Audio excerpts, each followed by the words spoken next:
가기사는 증시 각도기. 안녕하세요. 젊은투자 증시 나침반 안지원입니다. 네, 안녕하십니까. 각도기 곽산절입니다. 네, 참 별로 재미없네요. 미국 시장은 상당히 뜨거웠던데 지난주 말쯤에 한국 시장에 대해서 욕하시는 분들이 점점 많아지고 있어요. 그러네요. 이게 뭐냐. 뜨자. 아니, 우리들끼리 투자하는 사람들끼리 웃긴 우스갯소리로 이게 뭐 하는 짓이냐.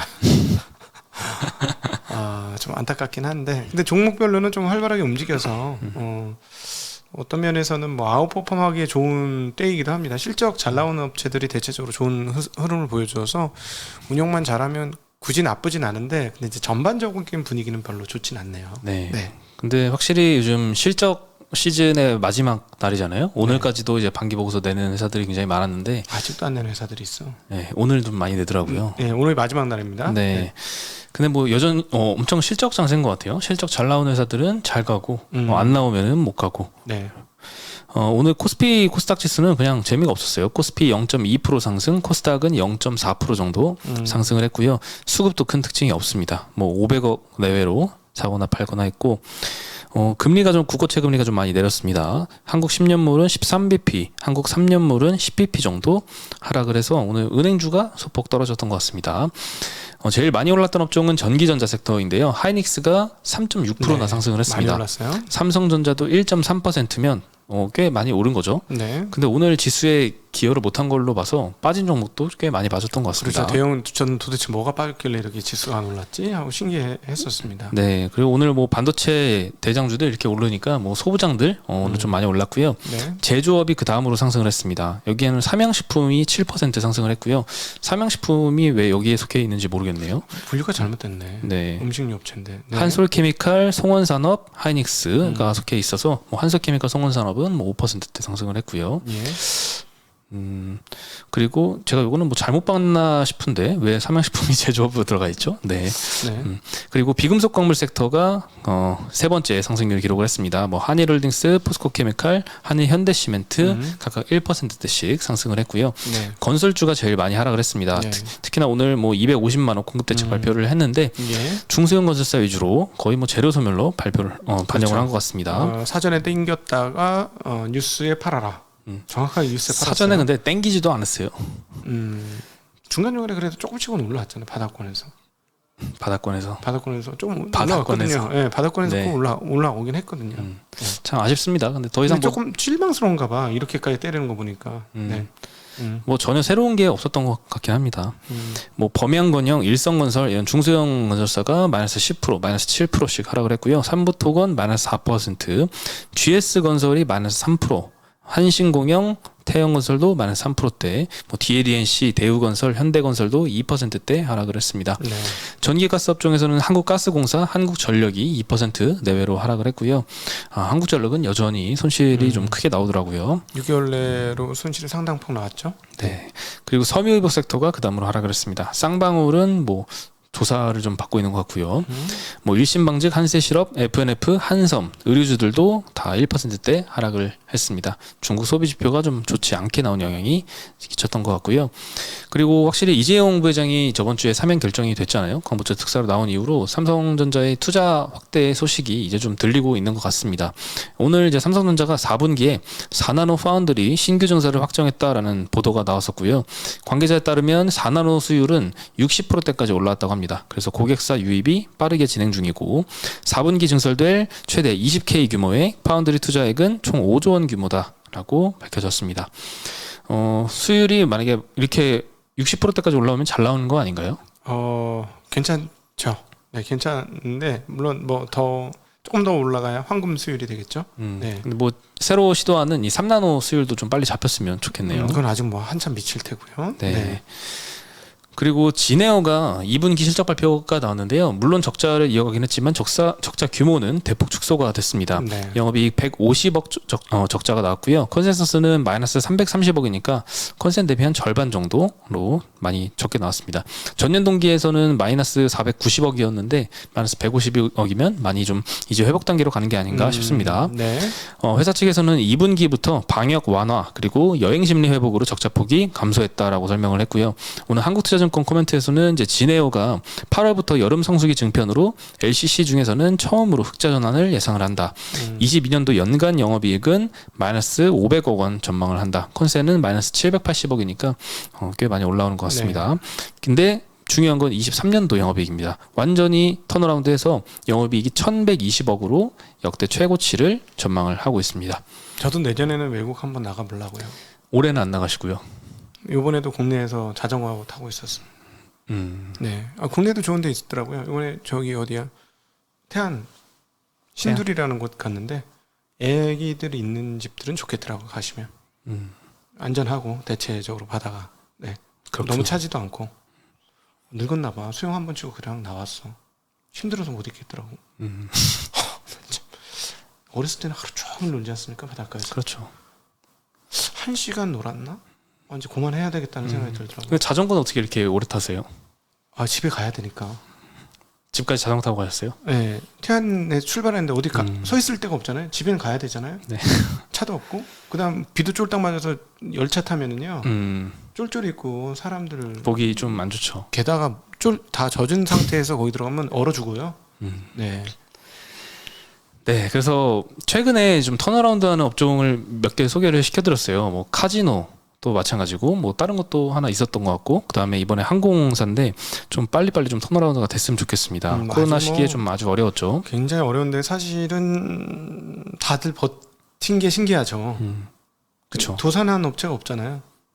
사실 그게 좀 신기한 거잖아. 영화관이었습니다. 그 턴어라운드 했던 게 영화관도 그렇고 뭐 카지노도 그렇고 지금 항공주들도 그렇고 지금 상장되어 있는 건 사실 꽤 대규모 업체잖아요. 근데 여행 업종 같은 경우에는 이제 소상공인 까지 따지면 굉장히 많이 폐업을 했던 걸로 알고 있어서 좀 안타깝긴 합니다. 네. 네, 그래서 여행을 이제 다시 갈 때가 되지 않았나 싶고요. 그리고 8월 들어서 국제선 여객도 많이 회복이 되고 있다고 합니다. 7월 달 대비해서 44% 정도 급증을 했습니다. 그러니까 빠르게 지금 해외 나가는 분들이 늘고 있는데 물가가 이렇게 올랐는데도 국제선 여객이 이렇게 많이 올라오는 거는 좀 의미 있어 보입니다. 그만큼 여행 많이 가고 싶어 하는 것 같고요. 어차피 한 번 가는 거 제대로 쓰고 간다 이런 분위기로 간 거 아닌가요? 우리는 옛날에 매년 가야 되니까 어떻게 싼 데를 갈까 뭐 이랬는데 요즘에 어차피 한 번 갈 거 좀 쓰자 뭐 이런 분위기가 좀 있는 것 같기도 해요. 3년 동안 못 갔으니까 이번에 좀 물가 올랐다라고 해도 그냥 가자 뭐 이렇게 하는 것 같습니다. 저도 이번에 숙박 하는 데를 그냥 현지에서 그냥 잡았어요. 방 들어가 보고 깜짝 놀랐어요. 너무 좋아가지고. 즉석에서 미리 예약을 안 하고? 안 하고 그냥 발길 닿는 대로 갔는데 세상에 깜짝 놀랐어요 진짜. 물론 성수기라서 그렇긴 하지만 그래서 또 거기서 쉬어보고 있었어. 이 숙소가 하루에 얼마 돈을 벌까 하고 계산을 하고 있는 거야. 뭐 거의 억대 가까이 돈을 벌겠다고 하냐. 그 정도예요? 너무 너무 넓은데 여러 개가 있는데 야 이거 거의 하루에 억 가까이면은 괜찮네. 하루에 억이요? 예, 그 숙박 개수를 세 보니까 제가 받았던 가격 곱하기 숙박업소 하면은 그 가능하겠더라고요. 워낙 큰 데였어요. 네, 그렇군요. 장소는 좋았습니다. 네, 그리고 오늘 진에어가 그래서 오늘 8%나 급등을 했고요. 뭐 제주항공, 에어부산, 티웨이도 3% 가까이 상승을 했고, 뭐 대한항공도 1.5%, 아시아나 0.6%, 항공주들이 대체로 상승했고요. 오늘 뭐 유가가 WTI 선물이 88불대로 내려가더라고요. 그렇죠. 이것도 좀 항공주 상승에 영향을 끼쳤던 것 같습니다. 네. 네, 그리고 삼양식품이 2분기에 어닝 서프라이즈가 나왔습니다. 2분기 매출액이 전년 대비 73% 증가한 2,550억 나왔는데요. 컨센서스가 1,900억 형성이 돼 있었습니다. 영업이익은 92% 증가한 273억 발표했는데요. 컨센이 200억이니까 굉장히 많이 서프라이즈가 나왔다라고 볼 수 있을 것 같고요. 불닭볶음면이 수출이 굉장히 많이 늘어난 게 주요 요인입니다. 상반기 수출액만 보면 3,000억 원을 넘겼는데요. 작년에 1년 동안 연간 수출액이 3,800억이니까 거의 상반기만에 1년치를 거의 다 했다라고 볼 수 있을 것 같습니다. 근데 이제 사실 요 컨센서스가 2분기에 1,900억 형성돼 있는 게 1분기에 2,000억 했거든요, 매출액이. 근데 2분기에는 줄어들 거라고 지금 컨센이 형성돼 있는 거 자체가 좀 말이 안 된다라는 생각을 좀 했었거든요. 몇 번 말씀도 드렸었는데 라면 수출 데이터만 보더라도 실제로 QOQ로 증가하는 게 너무 뻔했기 때문에 그렇게 나왔습니다. 근데 시장에서는 그래도 서프라이즈라서 좀 많이 반영을 해준 것 같습니다. 오늘 7% 정도 상승해서 마감을 했고요. 다만 수출 데이터 상으로는 7월 달 이후부터 특히 8월 달에도 수출 성장세는 조금 둔화되는 모습이 포착이 됩니다. 네. 오늘 다른 라면 업체도 농심도 거의 2% 가까이 상승했고요. 오뚜기는 0.8% 상승해서 마감했습니다. 그리고 오늘 많이 빠졌던 것 중에 뭐 건설주도 많이 하락을 했지만 자동차 섹터도 현대모비스가 네. 오늘 장중에는 마이너스 5% 이상 빠졌었거든요. 네, 마이너스 3.5%로 마감을 했는데요. 현대모비스에서 모듈과 부품 자회사를 신설한다라는 보도 때문에 약세를 좀 보였습니다. 우리가 참 이중 상장에 대한 트라우마가 있잖아요. 그래서 이것도 그런 게 좀 시장에서 작용을 했던 것 같은데 일단 기존의 모듈과 부품 사업을 각각 분리를 해서 자회사로 두는 사업 개편을 추진한다고 하고요. 현대모비스에는 이제 AS 사업, 전장, 연구개발 정도만 남을 계획입니다. 자회사로는 이제 기존 자회사인 H그린파워, 현대 뭐 IHL, GIT 여기에 더해서 모듈 자회사, 부품 자회사까지 해서 총 5개의 자회사가 생기게 되는 거고요. 그리고 현대차그룹이 2018년도에 한번 지배구조 개편 발표를 했었잖아요. 그렇죠. 현대모비스의 모듈과 AS 사업을 분할을 해서 현대글로비스하고 합병을 하고 정의선 회장은 이제 현대모비스 지분을 매입하는 이 발표를 했지만 그때 당시에 무산이 됐었고요. 아, 이거 주주들 난리였죠. 네, 그래서 이번에도 좀 좋지 않게 해석을 했던 것 같은데 다만 회사 측에서는 지배구조 개편과는 이번 사업 개편이 관계가 없고 생산 효율화가 목적이다라고 밝혔는데 삼성증권에서는 어떻게 생각을 하느냐 보니까 분리되는 사업부는 단순 제조와 조립 기능이고 증설할 필요가 없다고 합니다. 그러면 당연히 추가 돈이 더 많이 필요하지 않으니까 굳이 상장을 해서 추가 자금 조달을 할 필요가 없다라고 보는 것 같고요. 분할하는 이유는 모비스의 인건비 최소화로 봐야 된다라고 합니다. 그래서 뭐 이렇게 어느 정도 낙폭을 축소해서 마감을 한 게 이런 코멘트 같은 경우에서 우려가 조금 해소가 된 게 영향을 끼치지 않았나 싶습니다. 2년하고 진짜 격세지감이죠. 그때는 이제 모비스를 중심으로 어떻게 지배구조 어쩌고 저쩌고 막 이런 얘기가 있었는데 지금은 야 부품 만드는 회사들 이제 필요 없다 뭐 이런 분위기로 순식간에 그렇죠. 야 이게 테슬라가 만들어낸 신풍 속도다 이렇게 봐도 될 과언이 아닐 것 같습니다. 2018년도하고 지금하고는 좀 많이 차이가 있죠. 네. 2년이 아니에요. 4년입니다. 아, 네, 네. 4년. 네. 하여튼 천지개벽했어요 지금 분위기가. 네. 그렇죠. 2018년도면 얼마 안 돼 보이는데 세월이 참 많이 흘렀네요. 이거를 막 열심히 이 지배구조를 어떻게 해야 되나 막 들었던 이렇게 공부했던 기억이 나요. 네.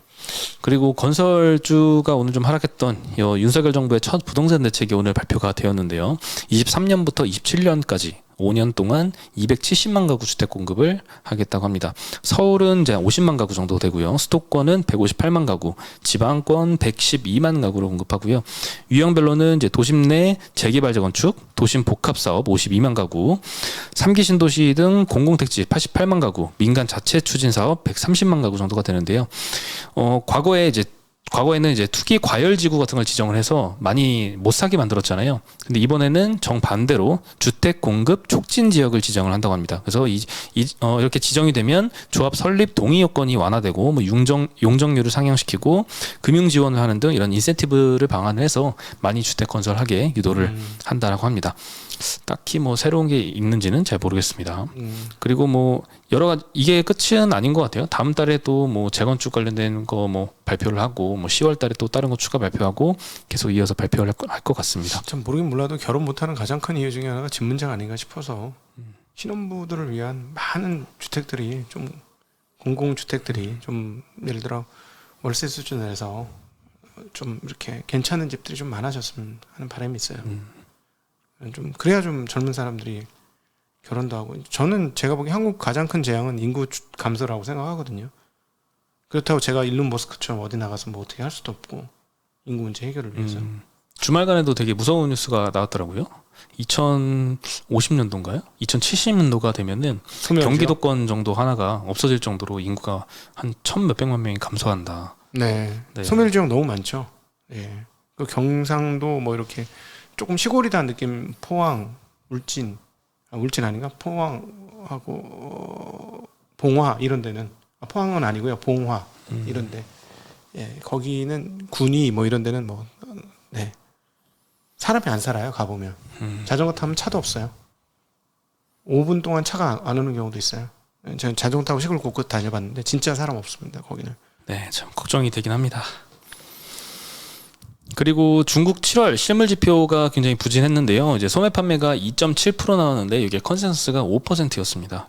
거의 뭐 절반 수준밖에 안 나왔고요. 산업 생산도 컨센 4.6%였는데 3.8% 굉장히 부진했고요. 그래서 인민은행이 LPR 금리를 10bp 정도 인하를 했지만 시장에서는 큰 반응이 없었던 것 같습니다. 그리고 7월 달에는 이제 중국 제조업을 포함한 더 많은 지역에서 봉쇄 조치를 들어간 게 이렇게 지표들이 좀 많이 꺾이게 된 주요 원인인 것 같고요. WTI 하락에도 좀 영향을 끼쳤던 것 같습니다. 그래서 오늘 한국 시장에서도 대표적인 중국 소비주들이 좀 하락을 했는데요. FNF도 오늘 장중에는 더 많이 하락했었는데 마이너스 1.3%. 오스템 임플란트도 최근에 중국 수출이 좋았잖아요. 마이너스 1% 정도대로 마감을 했고요. 또 의류주들 중에서는 이제 한세 실업이 이제 대신증권에서 목표가 하향이 나왔는데요. 23,000원으로 18% 정도 하향을 했습니다. 물론 2분기 영업이익은 굉장히 잘 나왔는데요. 컨센이 450억인데 550억 발표를 했으니까 서프라이즈긴 했지만 고객사들의 재고 조정으로 4분기부터 이 실적이 조금 피크아웃 할 거다. 뭐 이런 의견을 냈던 것 같습니다. 갭하고 이런 데는 상황이 좀 안 좋다는 뉴스가 계속 들리고 있어요. 네, 그래서 23년도 상반기까지는 감익이 불가피하다는 의견 때문에 오늘 좀 의료주들이 하락을 했던 것 같습니다. 네. 그리고 신한지주에서 손보사 유기이권인 한화손해보험을 인수를 추진한다라고 나왔는데 요거는 오보라고 하네요. 네, 그래서 오늘 사실 시초에 한화손해보험이 이렇게 갑자기 급등을 했다가 쭉 많이 급락을 해서 마이너스 3.5%로 이 업종 내에서는 사실 많이 떨어져서 마감을 했는데요. 되게 기사는 그럴듯하게 났는데 뭐 오보라고 하니까 넘어가겠습니다. 네. 근데 이제 은행권 중에서 이제 최근에 이제 금리를 내려주는 이런 상황이 계속되고 있는 것 같은데요. 신한은행이 신용대출 금리가 연 7%가 넘는 다중채무자에 대해서 금리 인하를 실시한다라고 발표를 했습니다. 7월달 기준으로 신한은행을 포함해서 3개 이상 금융권 대출을 보유한 다중채무자를 대상으로 1년 동안만 금리를 7%까지 낮춰준다고 합니다. 최대 인하폭은 1.5%포인트이고요. 이렇게 되면 지원 대상이 어느 정도 되느냐. 고객들이 한 7만 2천여 명이 해당이 되고요. 지원 금액은 약 7,500억 원 규모라고 합니다. 지난달부터 이 금융당국이 금리 인하를 계속 유도를 했었죠. 그래서 이제 여러 은행권들이 이런 조치를 실시를 하고 있는 상황이고요. 오늘 국고채 금리 하락에 더해서 은행주들이 대체로 또 1%대씩 하락을 했습니다. 지원 금액만큼은 마진이 상당폭 축소가 되는 거니까. 네. 네. 기준금리는 계속 올라가고 있는 상황인데 네. 대출금리가 계속 이렇게 멈춰져 있으면은 마진이 꺾일 수밖에 네. 없겠죠. 그리고 마지막으로 이제 버크셔 해서웨이가 13F라고 하죠. 보유 주식 현황을 발표를 했는데요. 2분기에 62억 달러 규모의 주식을 추가 매입했다고 하네요. 7조가 넘는 돈이죠. 네. 그 8조네 거의 8조. 금융위기 때 돈 많이 벌었던 그 마이클 버리도 13F 발표했는데 예. 주식 다 팔았더라고요. 지금 딱 한 종목 빼고 다 팔았다는데 버크셔에서 워런 버핏은 좀 많이 매수를 했습니다. 물론 1분기에는 엄청 많이 주식을 매입했거든요. 그때 한 한국 돈으로 한 66조 원 규모로 매수를 했는데 이번에는 그거의 한 10분의 1 정도 62억 달러 규모로 매입을 했습니다. 예. 네, 매수한 종목은 이제 엘리 파이낸셜이라는 자동차 금융이나 모기지 업체 모기지하는 업체고요. 그리고 애플 추가 매수했고 옥시덴탈 페트롤리움, 쉐브론, 아마존, 액티비전 블리자드, 파라마운트 글로벌 등등을 추가 매입을 했습니다. 아마존 사타는 게 좀 놀라워요. 저는. 네. 저가 매수 잘 했다고 합니다. 네. 네, 애플은 이제 390만 주를 추가 매입해서 포트폴리오에서 한 40% 비중 정도 계속 유지를 하고 있는 것 같고요. 매도한 종목은 GM, 그리고 뭐 크로거, 버라이즌, 로열티 파마. 근데 버라이즌은 특히 1분기에 거의 다 팔았거든요. 99% 정도 매도를 했었는데 나머지 또 2분기에 전량 다 매도를 했다고 합니다. 하여튼 현금을 끝까지 들고 하는 스타일이잖아요. 네. 현금 들고 하고 있다가 때가 되면 쏘는 스타일인데 그게 참 경이로운 것 같아요. 사위 말하는 가치 투자자로 알려져 있는데 현금을 어떻게 들고 저렇게 오랫동안 버틸 수 있는지 그거를 몸속에 체화해서 철학으로 투자 철학으로 담고 있어서 참 쉽지 않은 건데 되게 편하게는 살아요. 마음 편하게. 그 감정을 컨트롤하는 능력이 정말 1인자인 것 같아요. 뭐 시류에 휩쓸리지 않고 딱 자기한테 맞는 공이 왔을 때만 배트를 휘두른다고 하잖아요. 그걸 위해서 이제 뉴욕이랑 최대한 멀리 떨어진 곳에 이제 위치를 네. 하기도 했고, 뭐 남들이 다 주식 살려고 할 때도 그냥 혼자 엄청나게 현금 규모를 많이 유지를 해놓고 있다가 뭐 이렇게 많이 떨어졌을 때 추가 매입을 하는 모습을 보니까 참 네. 마인드 컨트롤이 돼가는 것 같습니다. 그러니까 그 타이밍을 안 잡는다 그러는데 타이밍 누구보다 제일 잘 잡아. 음. 내일은 모른다고 하는데 이상하게 기가 막히게 저점 매수. 이거 신이야 신. 고점 매도는 모르겠는데 저점 매수는 진짜 신급이지 신급. 네. 그때 뭐 69년도인가요? 그때 주식 다 팔고 이제 살 게 없다 하면서 다 팔았던 적이 있잖아요. 그런 게 사실 어떻게 보면은 뭐 마켓 타이밍 잡는 거기도 한데 네. 뭐 평소에 짜잘하게 이제 시장을 뭐 5월 달에 많이 떨어질 거고 7월 달에부터 매수하고 이렇게까지는 안 하고 정말 큰 줄기만 이렇게 잡는 것 같습니다. 네. 네, 오늘 소식은 여기까지고요. 네. 내일은 저희 다시 인사드리겠습니다. 안녕.